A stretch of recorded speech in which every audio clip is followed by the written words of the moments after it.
Ladies and gentlemen, I almost got nailed. We are live again here with Kim Nathanson from North Scottsdale, Arizona. Kim, welcome to the show. I must mention number two in your office and number two out of all our agents in Arizona last year, two in your office, two in the whole network in our office. And what were you, 103 in the whole state of Arizona out of 54,000 agents, right? That's right. So last year was a good year. Would you agree? I would agree. Last year was a very good year. My best year in my career yet. And how So long have you been doing this now? I've been doing this since August of 2013. Aha. Yeah, you know what's interesting is I remember a conversation that we were having when you joined my coaching, probably like 7 years ago, where you were deciding whether to stay in the business, get out, get in gear, right? And obviously you made the right choice and things have worked out pretty well, haven't they? They have. They have. When I started, I dabbled a little bit.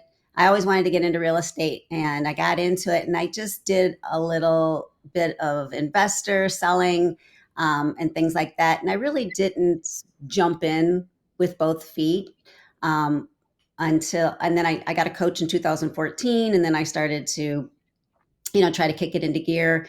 And, I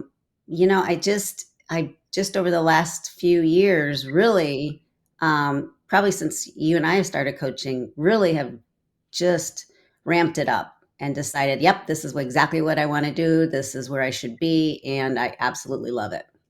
Yeah, it's great. Well, yeah, you did. Definitely jumped in and started doing all the goodies, because well, tell us about your journey. I mean, tell us about like how you started, what you were doing, the progression, and all that good stuff. Because I think it's important for them to hear that, yes, you can definitely do very well in real estate, but it takes time, it takes work, it takes effort. It does. So, um, I'm a Midwest girl. I was born and raised in the suburbs outside of Chicago. And my first career was a special ed teacher. So, obviously, I have a lot of patience, which is also good in real You estate. do so well in real estate. It's really good. So, I did that through 2002 in Chicago. And then I got out of teaching, got into law, ran a law firm in Chicago, then moved out here in 2006, started up a law firm out here in 2006 and did that for a while. But it really wasn't my passion and it wasn't something that I really wanted to do. I always wanted to get into real estate. I had a really good friend in Chicago. She's a top producer in Chicago. And in 2001, she said, come on, work for me. And it just wasn't right for me. I had two young kids at the time that I was raising. And I give credit to all women who have young kids and do this. It wasn't for me at the time. Moved out here the minute my youngest graduated high school in 2013. I knew I wanted to get into real estate, and that's when I took the test and got into real estate. And like I said, I dabbled a little bit, just got my feet wet a little bit, was doing a couple of deals a year. But then I just, I saw the people around me and I was like, I really want to do well. So I got into coaching, and then I did well in 2014, 2015, and it started increasing. Um, but it wasn't until probably 2016 when I really started saying, wow, the more effort you put into this, the better you can do in real estate. Um, Things don't just fall in your lap. You have to go out and make it happen. Um, there were some agents that got lucky right after the pandemic. The market was booming. It was crazy. Everybody was making money then, and so many people jumped into the market thinking this is easy. We love it. Now things have changed a little bit, and the market is not like that anymore. It's more of a skill based market now. So you really have to know your skills and execute them in order to make money in the market today. Um, so it's like I said, you can work as hard as you want and make a lot of money, or if you just want to make a little bit, work as little as you want. It's all what you decide as an agent and how much effort you want to put into the business. Yeah, it's so true. It's like it's up to you. It's your business. You can do it the way you want. You can make as much or as little, but it's it's definitely a full time job. I mean, there are a few people that do this part time, but it's a full time job because you got to be available. You got to be able to, meet people when they need to be meet and so forth. So I agree with It you, is but yeah, tell us about that. definitely. I mean, I feel like I'm a doctor on call sometimes because I always answer my phone, and I am learning a little bit now to have more balance and to not always answer my phone. It's okay if they leave a message, and I get back to them, within a certain time frame. Um, but I am a concierge agent. My clients know that they can call me for anything, whether it's during the buying or the selling process, after the buying or the selling process. I'm there for them at all times. And I think that's why they like me, is because I am that type of agent that I don't just disappear after the transaction is over. But you have to also have balance in your life, as well as service your clients to the fullest, that you can. So you have to be available at all times, because you have to realize this is the biggest um, purchase, um, or if they're selling their home, the biggest thing that they're going through in their life. It's the biggest, where they have their money all in their home. And it's you have to be serious at this. I mean, people are, I don't want to say they're gambling with you, but they trust you to be there for them, help them make the right decisions, and help them with the biggest purchase of their life. Yeah, And you have to be serious. You can't let things get in the way. You can't let your personal life get in the way. You can't let what's going on. They don't, they really don't care they might care about you, but they don't care really what's going on in your life. So if you have things going on in your life, you have to put that aside and focus on your clients. yeah, and definitely never mention to them because, like you just said, could you imagine? I talk to agents all the time about this. Could you imagine you go to your doctor, you walk in, you have a problem, and he or she says to you, "Oh, you're not going to believe this. Last time I had that, oh my God, you wouldn't." They never do that. Share Right, personal experiences? No, it's called unprofessional, right, malpractice. But in real right, estate, we think they need to know everything about us, and they absolutely 100% don't because it's about, I mean, even your fiduciary responsibility with your license says it's about them, right? right, right. Absolutely. So you have to give them the best experience possible. And that's what I try to do on every transaction, whether it's a luxury client, whether it's a first time home buyer, whether it's somebody relocating. I treat them all the same, and I give them all pretty much luxury service. Right. Good. Yeah, definitely a. And what is your average sale price, just so they get an idea of what clientele you're dealing with? My average sale price is about 1,075,000, 1,000,001. Okay, good, good. So you do a little of everything, a little high end, well, there is no low end in North Scottsdale anymore, so No, no, that's it true. is. So I'll tell you, like when I started with the company 11 years ago, the the average sell price was $250,000 in your office, right? Now, do Right, you remember during the pandemic, we were selling houses for $250,000 over asking, right? right, The right. market has definitely changed. And that's where I started. I started with uh, my dad had a lot of investment properties that he gobbled up after 2008, 2009, and he had about 15 investment properties that he made a lot of money through rentals. And in 2015, he decided that they were going to, he and his partners were going to sell all those. And that's where I got started basically in my business, was with 175,000 all the way up to $300,000 properties. Um, and it's when you do a lot of them, you can make some money. Oh, So yeah, but now I'm definitely, my niche is a little bit more of the luxury.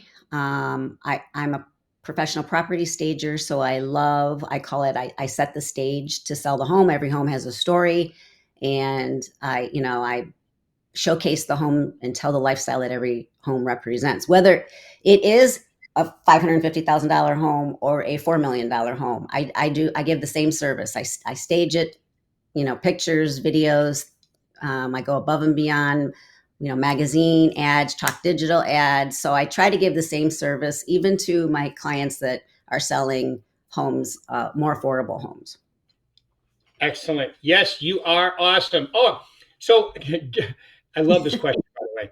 No, it's great. I love what you do. You're definitely full service. You go over and above for these people. That's why your repeat and referral business is so well, and that's why you're continuing to do better because as you've been in the business longer now, that's just recycling, and they're telling their friends, and that's how you know you're doing a great job when they're telling their friends, and you're getting, your sphere is growing, which it is for you. And I coach you, so I know all this about you, right? So it's awesome. But my favorite question, as you know, is so everybody can hear. So I'm an agent. I'm in the business.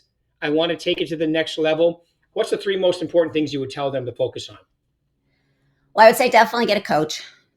You need somebody, it's like such like you need somebody that will support you, that will hold you accountable, that is there for any questions that you have. I mean, how many times when you say, what questions? There are some times when I don't have any questions for you. And there are other times like, Rick, oh my gosh, what do I do in this situation? How do I handle this situation? So it's very good to have a coach, maybe if they're not ready for a coach, a mentor in the office, if they're a younger agent or a newer agent, definitely try to hook up with an agent that's been around for a while that's willing to help them. Um, I would also say for a younger or a newer agent, sit as many open houses as possible. Do open houses. That's a great way for you to pick up potential buyers and or potential sellers. And so if you're even veteran agents who are a little bit, oh my gosh, I need to get some new prospects. Open houses are a great way to do that, and to do an open house right, to market it and door knock, let the neighbors know what's going on, postcards. Um, so that's another thing that I would suggest to a newer agent. And the third thing I would say is don't get frustrated. It's very easy in this career, especially the market today, not to get frustrated. So you can't control everything that's going around, what's happening in the outside, but you can control what's going on up here and how your mindset and how you move forward. And I'm going to say it's not easy. The last couple of weeks, I found myself kind of drifting into that frustration part. And we talked about this the other day. And I had to say, snap out of it. Don't go there. Don't go down that rabbit hole, and do the things you're supposed to do. Do your open houses, do your prospecting, look into your database, call your people, reach out, contacts, just keep doing, don't give up. And just don't give up. Just don't give up. That's my biggest thing. It's not an easy career. It is hard. It is extremely hard.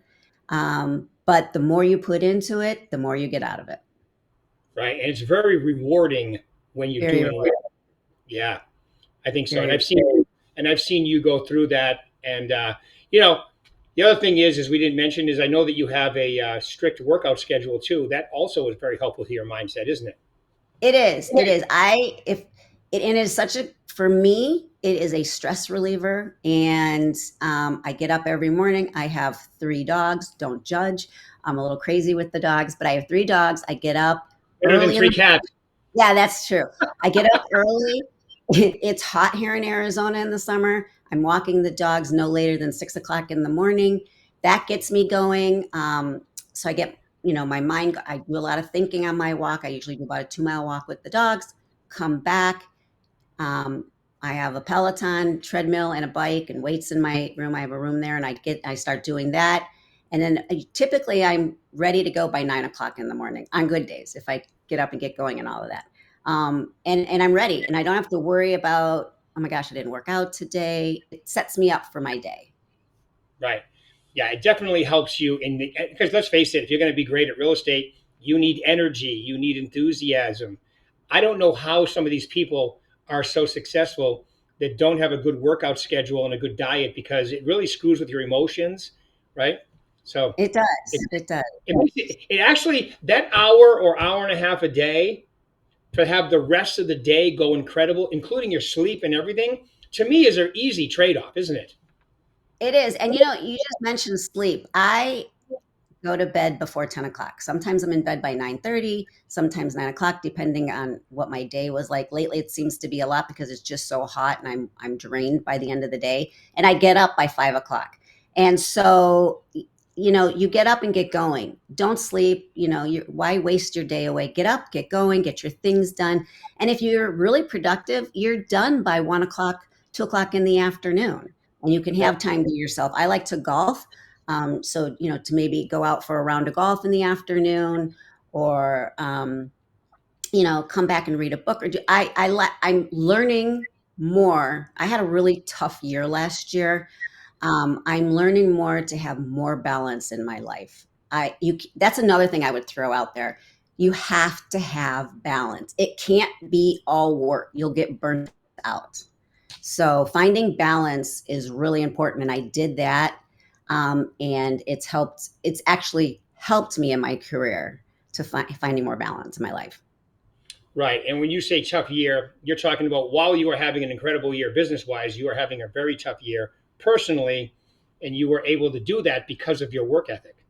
I did, and I a lot of people, no one, very few people knew what I was going through last year. Only you and my family and a couple really close friends know what kind of year I had. A year One of the things that happened is a year ago to Father's Day. So Father's Day was on Sunday. A year ago, my youngest son Aaron had a massive seizure while he was driving. Thank God his girlfriend was with him at the time. Had a massive seizure, seized for almost 10 minutes. Um, we were Luckily we were pretty close to the hospital. The ambulance came. Unfortunately, he stopped breathing. He had to go on it. He had to be intubated, and he was in a coma for 6 days. We thought we were going to lose him. He kept seizing during while he was in this coma, and he was in the hospital for 11 days. And when he finally woke up, he could barely talk. He could barely move his body parts. We thought he was going to have to go into therapy, and we had no idea what the rest of his life was going to be like, if he was going to have issues from this seizure, and him stop breathing and all that. It was the worst, probably one of the worst things I've ever gone through. Thankfully, because he was so young, he was 29, he bounced back pretty quickly, and he's been seizure free for a year. They got him on the right meds and all that. But I while all that was happening, I still had clients. I still, had houses to sell, and none of my clients knew what I was going through, because I couldn't let them know what I was going through, because I didn't want them to think that I wasn't going to be there for them and help. Because a lot of people, even though they're compassionate and they care, their life is important too, and they don't really want to be affected by what's going on in your life. So that was one of the biggest things that happened last year that affected me Yeah. um, a lot. So So, rightfully so. I mean, that's scary as hell, but it just goes to show your professionalism because you don't want to ruin the experience for them, your clients, your customers. Now everybody's your client now. There are no customers. Everyone's your client because they've all, but you don't want to ruin, could you, it's like, and I totally agree with you. Even the days it's tough not to tell people what's going on in your life because your fiduciary responsibility is to them. The transaction is about them. It's not about you and your right, job, right? So that's a professional move that not a lot of agents understand, but that's one of the reasons why you're so successful because you do get that, and yeah, I think it's such a big point that everybody should hear. thank you. And I used to be so big on social media, and last year I was pretty silent with all the things that I was going through. And when I talk to people now, because I've gotten passed through a lot of things, and I'm able to now share things with people, they just, their mouths kind of fall open. I mean, like I said to you, the things that happened to me last year, you can't make this stuff up. It was like a Lifetime movie. You just can't, and I so know. I know that was only one of them too, and I'm not asking you to share anymore. but that Yeah, was all thank you. part of it because you had a couple other crazy things happen that you muscled through. So, hey, just think this year, next year, all going to be a breeze compared to what you've been through. Right. I can get through what I did last year. I can get through anything. But there's a good and bad thing about being successful, Rick. The good thing is you're successful and you're doing great and everything. The bad thing is when you have such a successful year like I did last year, the pressure is on again to perform this year and then the following year and then the following year. And so I am my worst critic. I put so much pressure on myself, and so I don't know if it's a good thing or a bad thing, but it's good and bad to be successful. Yeah, it really is. But it's a and I hate to say this way, but I'm going to say it anyway. Money makes nothing worse. Even when you have tough things going on, it's always better when you can pay your bills, do what you got to do, and so forth. And in real estate, everybody can do that if they choose to, but it requires certain actions, disciplines, scheduling, time blocking, all that good stuff, which obviously you've got down now. All right. Any final words you want to leave these lovely people, Kim? I would just say if you're in real estate or you're thinking about getting into real estate, take it seriously, work hard. It is a lot of fun. Um, it can be a lot of fun. It can be very stressful, but you know what? 110%, put it all in the effort, and you get out of it what you put into it. Absolutely. And I'm going to go with your first point, get a coach. Because if Got you're to with go. Berkshire Hathaway, I'm free. And you know my line, if I'm free, how bad could I possibly be? All right. You are I the just, best coach. I do have to say, I am so grateful to have you in my life as a coach, as a friend, as a mentor. And I don't know where I would be without you, Rick. So I am so oh, grateful for you. well, I wasn't looking for the plug, but I'll definitely take it. I appreciate it. It's a pleasure working with you. If all my coaching, if everybody I worked with was like you, my job would be a lot easier. You're the best. Thank you very much for your time, Kim. Really appreciate it. Everybody else, we'll do this again in a week. And thanks, Paul, as always. Thanks, Kim. Thank you. Take care. Okay, bye.